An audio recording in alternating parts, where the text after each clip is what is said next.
Hello everyone, welcome to Ease Learning. This is Monica and today I will discuss about Vygotsky theory of learning. आज हम discuss करेंगे Vygotsky की theory of learning को। देखिए हम एक डिफरेंस भी छोटा सा करेंगे पियाजे और वाइगॉस्की की थ्योरी ऑफ लर्निंग का।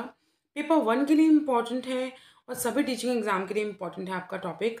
पेपर वन में टीचिंग एप्टीट्यूड यूनिट वन में कहीं भी मेंशन नहीं है वाइगॉस्की की थ्योरी, लेकिन लर्निंग थ्योरीज मेंशन जो हैं वो उस पर क्वेश्चन आ रहे हैं। तो लर्निंग थ्योरीज जो काफ़ी टाइम से क्वेश्चन आ रहे हैं तो उनको डिस्कस करेंगे हम। देखिए वाइगॉस्की की थ्योरी जो है इसका छोटा सा डिफरेंस भी करेंगे कि कैसे पियाजे से अलग है ये।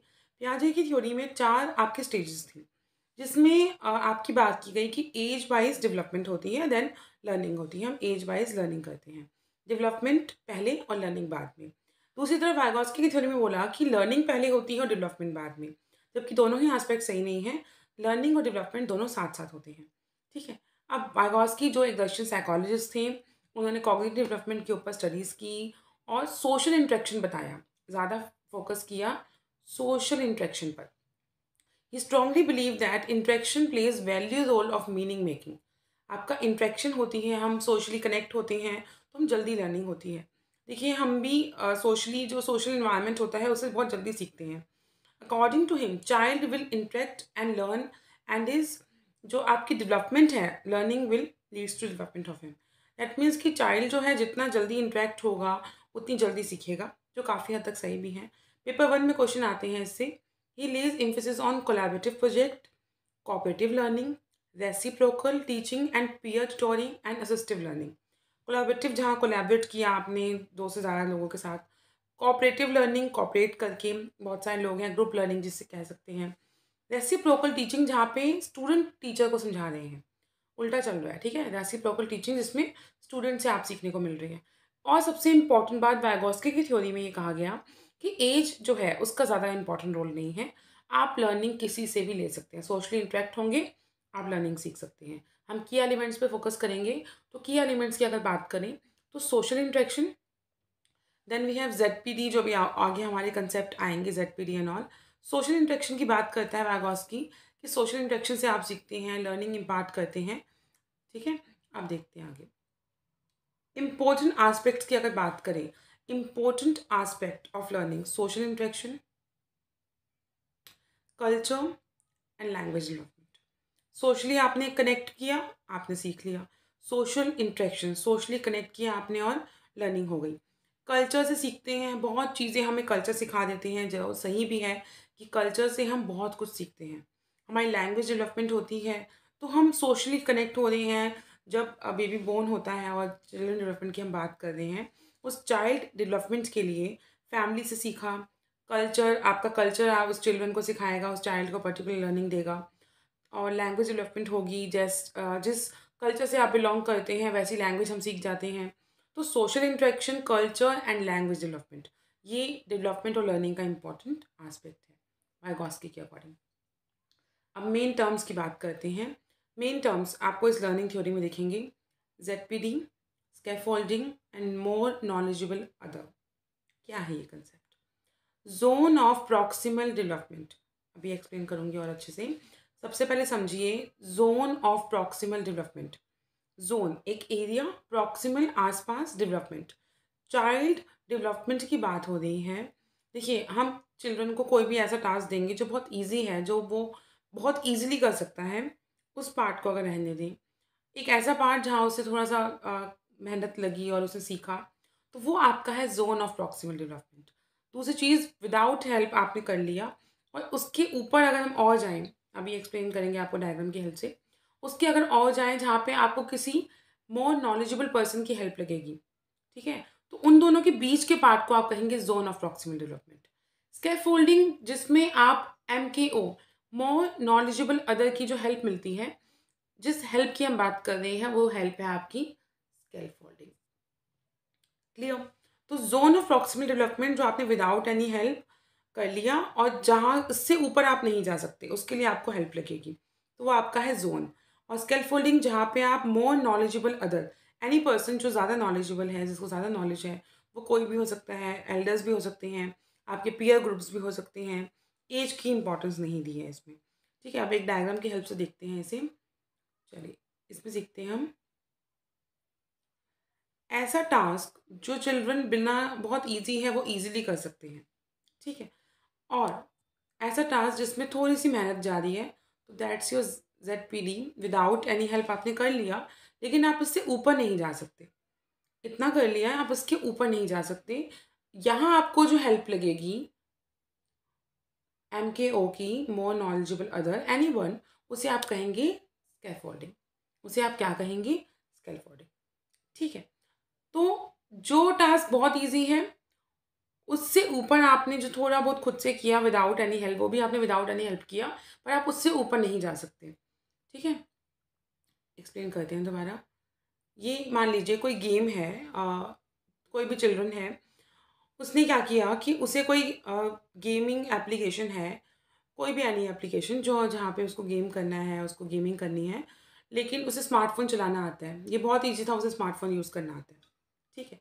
ज़ेडपीडी कि उसने जैसे-जैसे सर्च करके उस गेम को डाउनलोड किया और कोशिश की सीखने की, ज़ेडपीडी विदाउट एनी हेल्प कर लिया।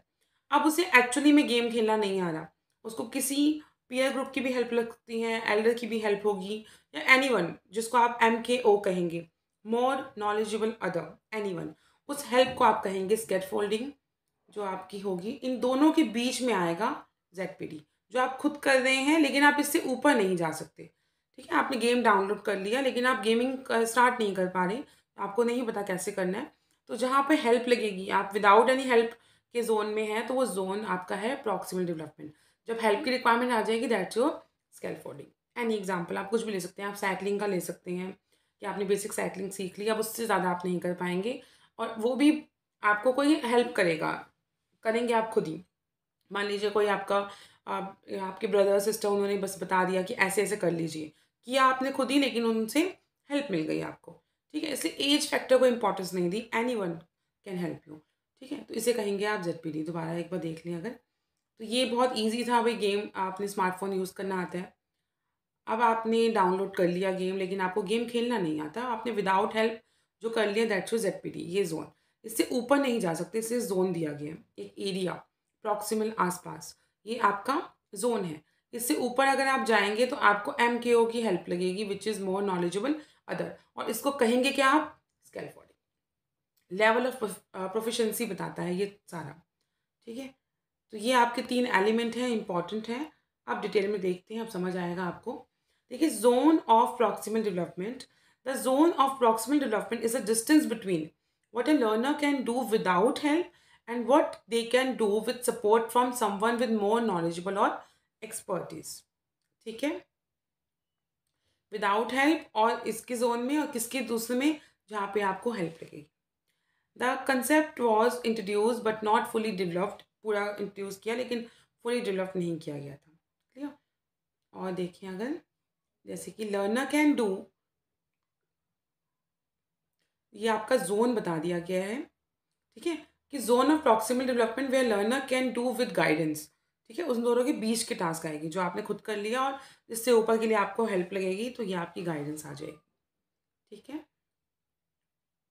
अब देखिए एमकेओ क्या है? The more knowledgeable other, it refers to someone who has the better understanding और higher ability level than the learner with respect to a particular task और प्रोसेस और कंसेप्ट, क्लियर? अब देखिए स्किल फोल्डिंग क्या है, जिसमें वो आप हेल्प की बात कर रहे हैं। Scaffolding refers to method in which more knowledgeable other of a particular kind temporary support, आपको टेम्परेरी सपोर्ट दे दिया, क्लियर? आई होप आपको क्लियर हो रही है कंसेप्ट। अब यहाँ पे हम फिर भी क्वेश्चन आ जाता है टाइप ऑफ स्पीच से। सोशल नाम से जाएंगे, सोशली आप कनेक्ट कर रहे हैं, सोशली। एक्सटर्नल कहेंगे, प्राइवेट आप खुद से बात कर रहे हैं। साइलेंट इनर स्पीच, जब हम अडोलसेंस से भी पहले की स्टेज अगर लें तो आप अपनी बिना बोले आवाज़ सुनते हैं और समझते हैं, वो आपकी है साइलेंट इनर स्पीच। और डिटेल में देखते हैं। देखिए टाइप्स ऑफ स्पीच की अगर बात करें, social speech refers to external communication, ठीक है? External communication. Private speech refers to internal communication that a person directs by themselves, अपने आप को बोलते रहते हैं हम, कभी कुछ ना कुछ बोलते हैं, वर्बली बोल रहे हैं। साइलेंट इनर स्पीच, बिना बोले आप समझ रहे हैं, ठीक है? एज ऑफ 7 तक भी हमें समझ आ जाती है। मान लो डांट भी लगने वाली है ना, तो अंदर ही अंदर होता है कि डांट लगने वाली है, अब मार या डांट पड़ने वाली है आपको, ठीक है? Vygotsky theory thought on language, उन्होंने लैंग्वेज की क्या बात की। Vygotsky believe that language develop from social interaction. ठीक है, लैंग्वेज डेवलपमेंट होती है आपकी सोशल इंटरेक्शन से। Viewed language as a man greatest tool, language आपका ग्रेटेस्ट टूल है। क्योंकि जो वाइगॉस्की थे वो रशियन साइकोलॉजिस्ट थे, तो उनका जो अ, बात थी वो उनकी इम्पोर्टेंट ये थी कि मान लीजिए आप रशिया से ही बिलोंग कर रहे हैं, तो आपको रशियन में हम समझा सकते हैं। तो लैंग्वेज का बहुत इंपॉर्टेंट रोल है। लैंग्वेज का रोल इम्पॉर्टेंट है कि जिस लैंग्वेज में आपका लर्नर बात समझ रहा है उसी लैंग्वेज को यूज़ कीजिए, तभी उसे ज़्यादा अंडरस्टैंडिंग होगी। तो उन्होंने लैंग्वेज के लिए सेंट्रल रोल बताया कि आप अगर डेवलपमेंट करना चाह रहे हैं, तो आपको उसी लैंग्वेज को यूज़ करना होगा जिसमें आपकी लर्नर की अच्छी अंडरस्टैंडिंग हो। मान लीजिए आपके लर्नर जो है वो मराठी लैंग्वेज समझते हैं, कन्नड़ समझते हैं, तो आपको वही बोलना है। आप फिर हिंदी और इंग्लिश कम बोलेंगे उनके आगे, क्योंकि उन्हें वो आती नहीं है। या मान लीजिए आपके लर्नर को इंग्लिश लैंग्वेज ही समझ आ रही है, तो आप इंग्लिश का यूज़ करेंगे। या उन्हें हिंदी ही समझ आ रही है, तो आप हिंदी यूज़ करेंगे। और सबसे आसान भाषा ईज़ी लैंग्वेज, कि आप जो भी लैंग्वेज यूज़ कर रहे हैं दैट शुड बी ईज़ी। ज़्यादा डिफ़िकल्ट वर्ड्स ना हो, क्योंकि हम एक्सप्लेन कर रहे हैं। ठीक है, आप वर्ड्स को भी एक्सप्लेन कर रहे हैं, तो आप ईज़ी लैंग्वेज यूज़ करेंगे, जिससे उनकी अंडरस्टैंडिंग अच्छी होगी। आई होप आपको समझ आई होगी ये क्लास वाइगॉस्की की थ्योरी। जितने भी इम्पॉर्टेंट एलिमेंट हैं अब सब डिस्कस होंगे इस लर्निंग पे। आपकी लर्निंग थ्योरीज़ में कुछ इम्पॉर्टेंट एलिमेंट्स बचे हुए हैं, उनको मैं जल्दी डिस्कस करूँगी। अभी इंटेलिजेंस, लर्निंग थ्योरीज़ जितनी भी आपकी रिमेनिंग है, ठीक है, उसके ऊपर फिर प्रीवियस ईयर क्वेश्चन भी साथ-साथ आएँगे। जो आपके अपकमिंग टीजीटी, पीजीटी सभी टीचिंग एग्ज़ाम के लिए इम्पॉर्टेंट हैं। पेपर 1 के लिए भी इम्पॉर्टेंट है, ठीक है? और कॉमर्स की वीडियोज़ अब स्टार्ट हो चुकी हैं। कॉमर्स की डिटेल 10 यूनिट्स को मैं डिस्कस करूँगी, सभी यूनिट्स को इस ईज़ लर्निंग चैनल पर। तो जो भी कॉमर्स के स्टूडेंट हैं, do subscribe to my channel, और जो भी नए स्टूडेंट्स हैं, जिनको वीडियोज़ अच्छी लग रही हैं, please do subscribe to my channel. Like the video, share with your friends. Thank you so much.